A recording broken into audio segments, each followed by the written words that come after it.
And welcome once again to Living in the 21st Century. Joining me today is Carlos Matos.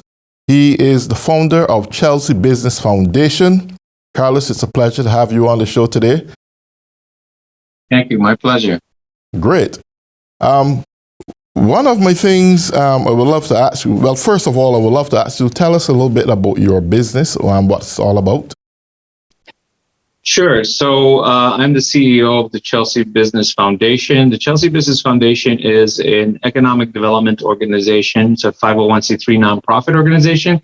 And we focus on building capacity and wealth and really investing in what has been an invisible economy in some senses. And I say invisible economy is because the businesses of gateway cities like the city of Chelsea have not really been kind of looked at in the right perspective as the economic engine that they are. And I think that one of the things that has highlighted the importance of these communities has been COVID in terms of both from the health perspective and the economic perspective and providing of goods and services to the broader society. So I think that our mission has been highlighted by the recent events of impacts, negative impacts of COVID, and really shining a light on the need to continue investing in these types of businesses and these types of communities.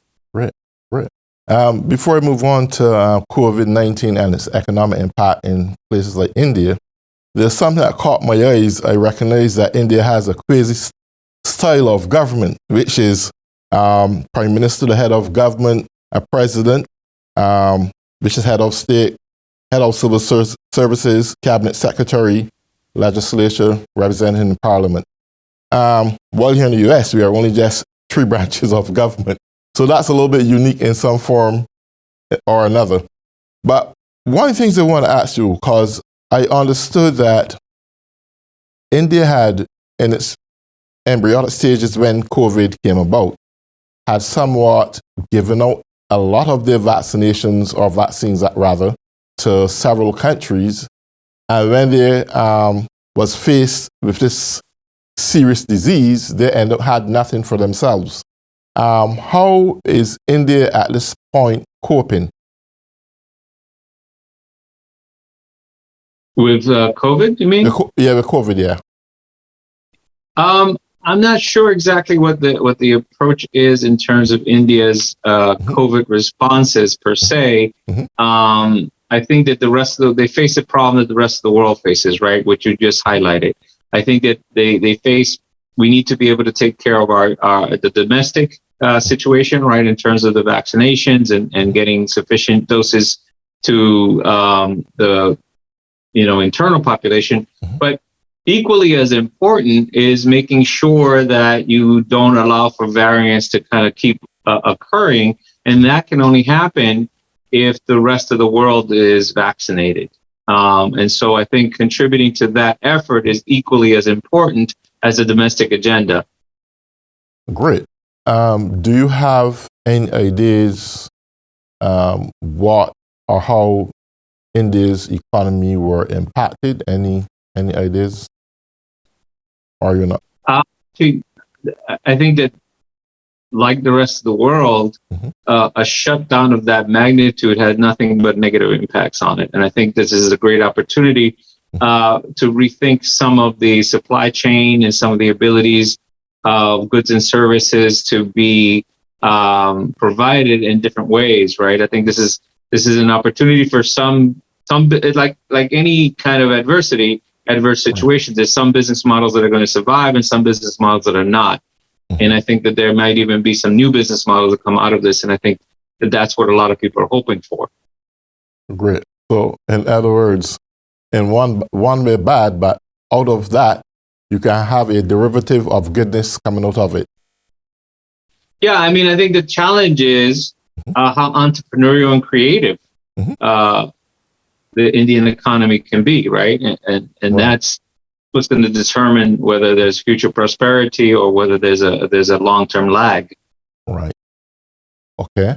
One of the things I would like to go back to, putting India aside for this point at this time, is your foundation. I heard you mention that you're looking at the invisible aspect of nourishing an economy in Chelsea and so forth. I think that's vitally important because I myself may want to get some ideas from you. Tell us what's really the pros and the cons when it comes to economic aspects in Chelsea. How effectively is your organization working in terms of stabilizing that economy and bringing it to light in front among other cities and so forth? Sure. So one of the things to keep in mind is the demographics, right, compared to some other cities. City of Chelsea is predominantly a Latino city in terms of that's the largest segment of the population. Over 70% of the population is Latino from a variety of different places across Latin and Central and South America. So these communities have been in this area for approximately over 40 to 50 years, right? A lot of the businesses that are in these places have been there 30, 40 years, but very few feel that they've gotten the assistance that they've needed. And they become very much independent. They've been more self-reliant, but that has not allowed them to scale. That has not allowed them to really integrate into the larger economy. They tend to really have service to just Latino populations by and large. And so that limits their growth. And so by investing in those businesses, by providing access to capital, which is what we did during the pandemic, we provided $1.2 million through our ability to leverage resources to these businesses so that they could stay the doors open and they can continue to operate, they can continue to employ people. If you take, for example, Chelsea is located in Massachusetts, and there are several gateway cities as Chelsea is referred to in Massachusetts, and they are approximately equal to 1/3 of the state's revenues. So that's significant. And so there's no other place where you wouldn't pay attention to supporting 1/3 of the economy. So this is what we mean. So providing more access to resource, providing more technical assistance, which is the things that we do, right? To help them to get from their particular stage in business development to the next stage of business development. And this is crucial not only for the individual businesses, but it's also crucial for the economy and the multiplier effect that these businesses provide. So, for example, they create jobs, they provide goods and services, which again, if they did not provide these goods and services during the pandemic, there would have been a lot of hardship, even further and worse than what occurred. So these are the types of things what I mean by we need to continue to invest in these types of businesses because they sustain local economies and statewide economy. And you'll find that nationally this is the case. And I imagine India is no exception to this type of paradigm. Well, great. When you mentioned that, something struck my mind there. Is there major political interference indirectly where, and this is a fact, it's all over the United States of America, certain minorities, certain classes, especially Latinos, especially Black, are often overlooked and they do not get the support that they should be entitled to as American citizens. Is this a major role in why the Latino community at this juncture is not getting and receiving the attention they ought to have from government? I mean, I think it's definitely a factor, right? We can't deny the historical context and the fact that those communities that you mentioned, Latino, African Americans, and other, immigrant and minority communities, have not been as invested in and regarded as important as some of the other types of communities, right? And so, yeah, this historical data around some of this stuff in terms of the negative disparities and the lag in terms of investment, the lag in terms of education, the lag in terms of affordable housing, the lag in terms of good jobs. And so, yeah, I think that some of that is the lack of perspective, the lack of understanding. For example, in the city of Chelsea, for example, it wasn't until recently that they hired folks that were bilingual, right? That could communicate directly with the businesses, which is something that we're able to do through my organization. So I think that they are slowly kind of coming to the realization of that. I think that that's an important realization to be able to better connect with these businesses. But absolutely, there's definitely influences that are historical and that are persistent, that have been persistent in terms of, the racial elements and dimension to the economic development limitations. Is there any, at this point, is there any strategic plans your organization have or the Latino community have in terms of progressing in the future and or where they would like to see themselves? Oh, absolutely. So we have a very unique opportunity here, right? So right now there are a couple things that are coming and that we're hoping will be, of the magnitude that they say they are. So one is the very hotly debated infrastructure bill that's in Congress right now for $3.5 billion. And, that will make a significant change in the resources that are available to these communities. We are also counting on the utilization of what they call the ARPA funds, the American Relief Act funds. And so through those funds, we have a historic opportunity to really build on, invest in capacity building for the longer term. And we hope to kind of leverage those funds to be able to do exactly that. And we want to really kind of focus things from the give the fish to teaching to fish kind of metaphor, if you will. There's definite need for people to have housing, for people to have food and those types of immediate needs. But we also think that if we do not invest also in the longer term structural things, that after we've clothe, feed, and shelter people, they will be back in the same situation in terms of vulnerability. So we need to really look at things with an eye towards, how do we structurally change things so that we're no longer having to be as negatively impacted in these communities by these adverse situations.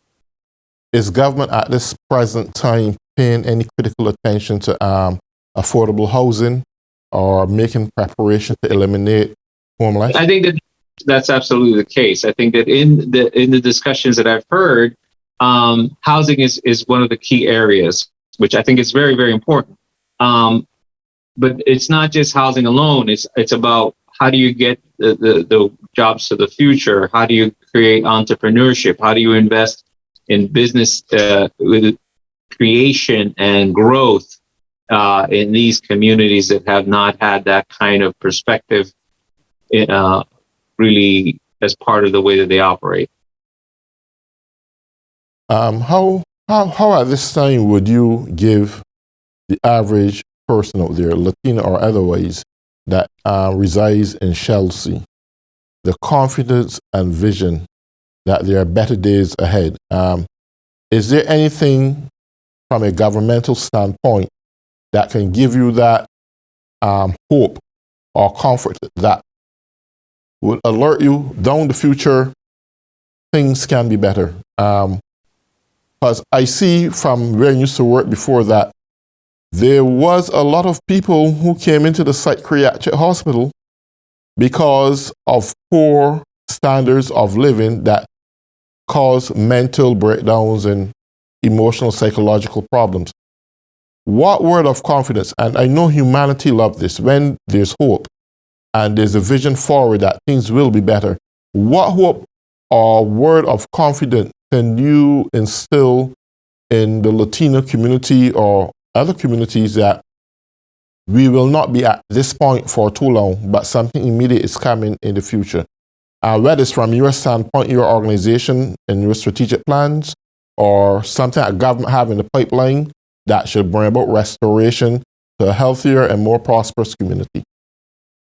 Yeah, I mean, I think that's an excellent point. So I would answer that question in two ways. Yes. One, I would say that the Latino community is a very resilient community, right? We're very optimistic about things, and we are able to kind of weather difficult situations because a lot of faith, and work towards that faith, right? Working on that faith. In terms of the government itself and our organization, this problem is everybody's problem. is not just the government's problem. It's not just our problem. It's everybody's problem, right? So we need to be able to all do our part to create that. And sometimes, as you know, one opinion or one approach doesn't always match everybody. Right. So we have to figure out a way how to work in harmony when we can, and in opposition when we have to, right? Because in the past, there are things that have been done that were just wrong and you needed to oppose them. We're hoping that those days are behind us, but for the most part.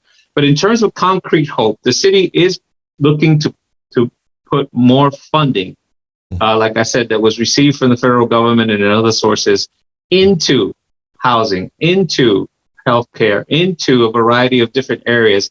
What we're looking for them to do is to invest heavily in economic development, but not just immediate only, which is necessary, but longer term things, right? How do we increase business ownership so that they're no longer vulnerable to a landlord saying, I need your building or your facility, and then they get displaced. So the same way that individuals have housing, we need the same thing for business ownership so that it creates greater stability in the long term.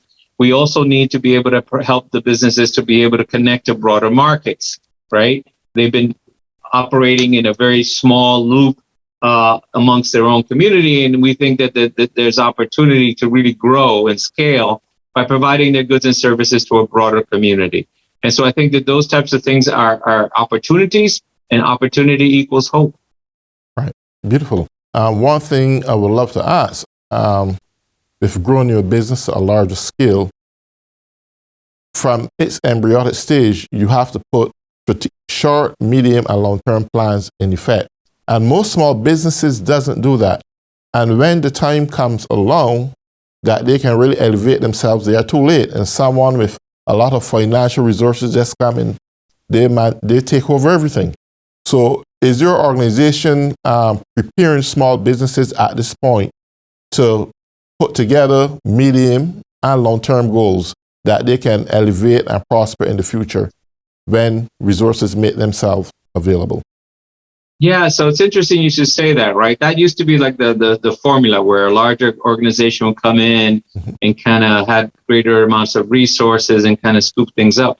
Today, it's a slightly different situation. I think today, we've seen a lot of disruption in the decade past, right? Where smaller, more agile players have actually won over the larger businesses.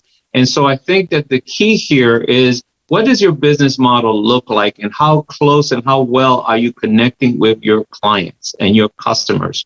The better you understand the needs of those customers and anticipate those needs, the better and more prosperous you can be. And I think that that's the focus, right?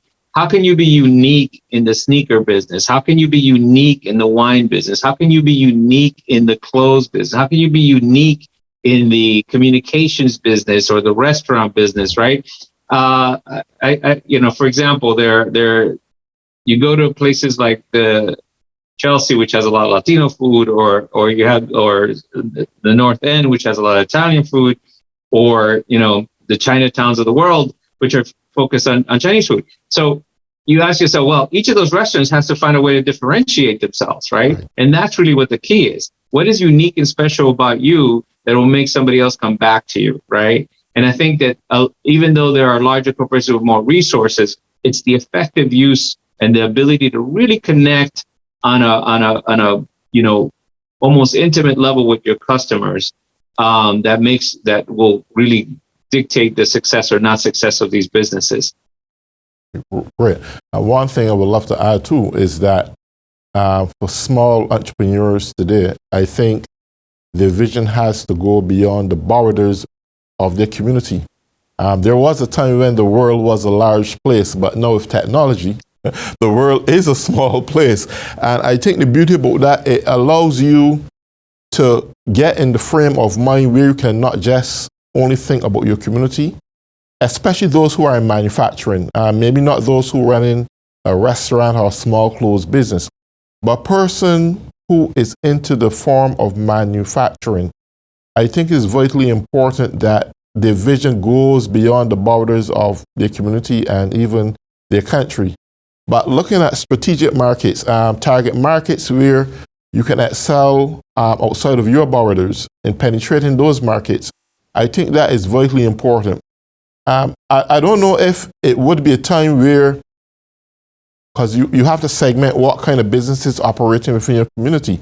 If there would be an opportunity where you can actually say with these companies who are functioning in manufacturing sector or sales or something, to have a program where they can be mentored into going beyond their natural borders and capitalizing on external markets. I think this is where the imagination grows and long-term strategic plans are mastered in terms of building wealth in other countries and targeting other countries. Corporate America does it in the name of capitalism for many years. And I don't think that much small business people think that far because they see themselves as small. And they could understand that probably 20 or 25 years ago. But in a world of so much technology around us, and we can actually see what's going on, we can do our own market research.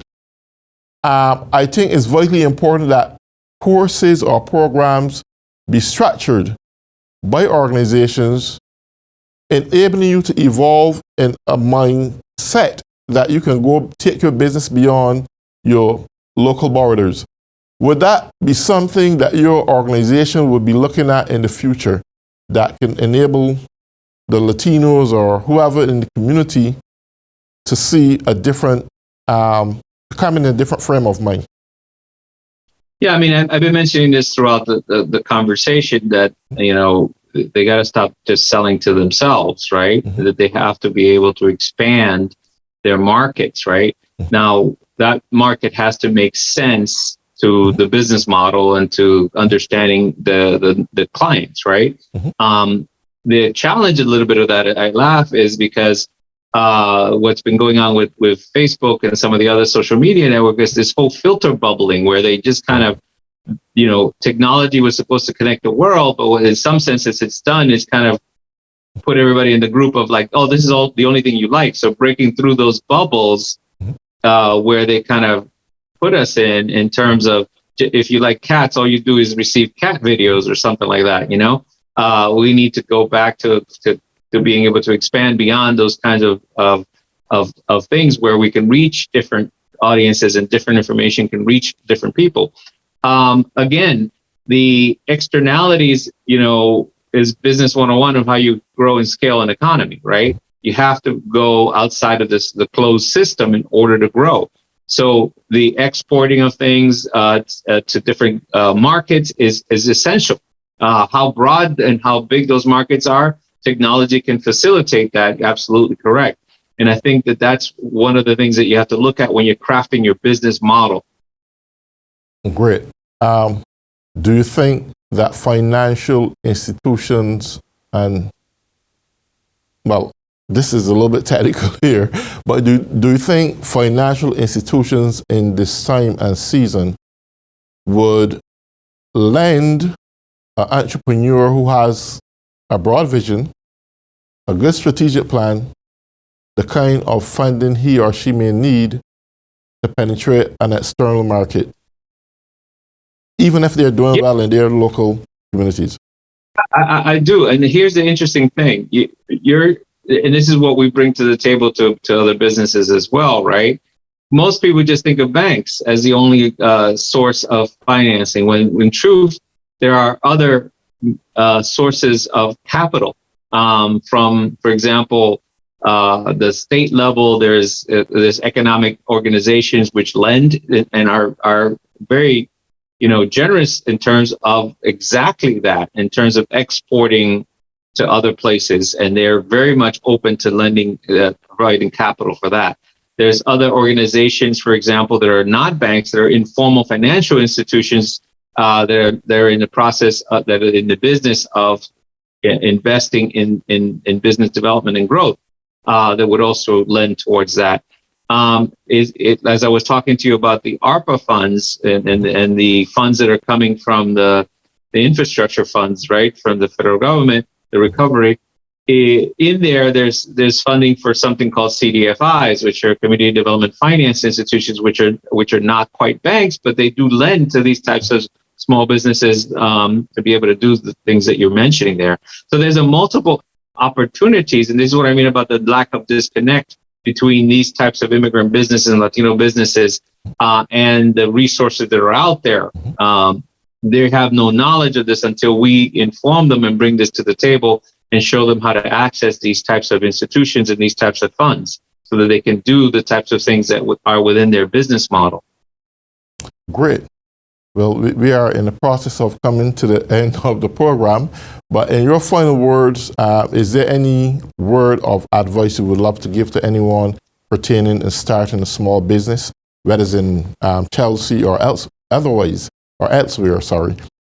Sure. I mean, I think that it's one of the ways that wealth is created. I think give very good thought to your business model. Don't be afraid of experimenting with regards to the creativity that you have.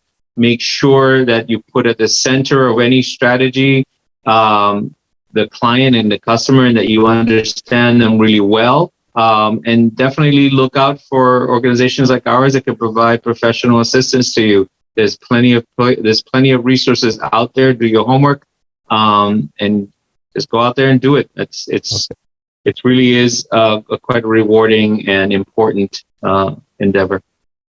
Well, thank you, Carlos. It's a pleasure having you on the show today. And that's Carlos Matos from Chelsea Business Foundation. Thank you, Carlos, and have a nice day. You too. Sure. Bye-bye. Bye-bye.